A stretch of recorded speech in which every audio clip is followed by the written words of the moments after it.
Gaurkoan erakusten dugu, mundua guztiari erakusten dugu, baina lehenik eta bain gure buruari erakusten diogu aurrera egiteko gauza garela. Eta gaurkoan, Gipuzkoak urrats oso garrantzitsu bat emango du. Etorkizunari begira. Garbi daukaguna da, guk eduki ditugun debate infinito horiek geldituen gaituztela. Eta paralisis horrek, izugarrizko kaltea egin dugula guztioi.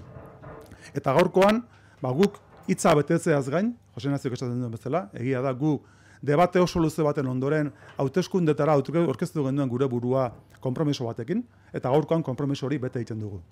Hemendik 2 urtera, legealdi bukaeran, martxan egongo da, frogan egongo da azpiegitura hau, eta horrekin guk herriari eskegin eginion hitza bete egingo dugu. Eta gaur hasten dugu bide hori.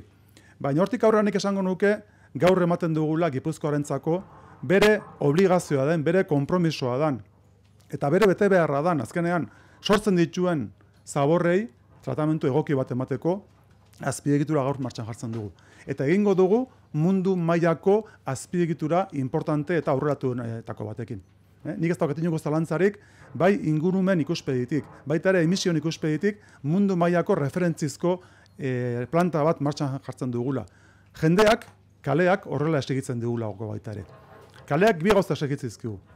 Bata da, konpontzea arazoa. Eta guk gaur, konpondu egiten dugu arazoa.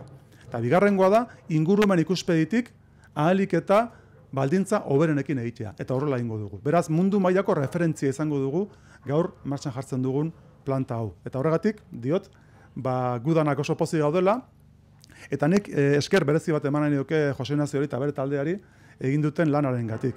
Foru Aldundi honek denak parte hartu lan horretan, baina euren taldeari tokatu zaio ardura hori hartzea, eta nik zoriondu behar daukaten zuzen ere, gaurkoan hitz politak ez, baizik ekintzak jartzen ditugulako mahai gainean, martxan daukagulako, eta legealdi hau bukatuko dugu lan guzti hori egiten, eta nik eskerrak emanen ezkioke pertsonalki berari.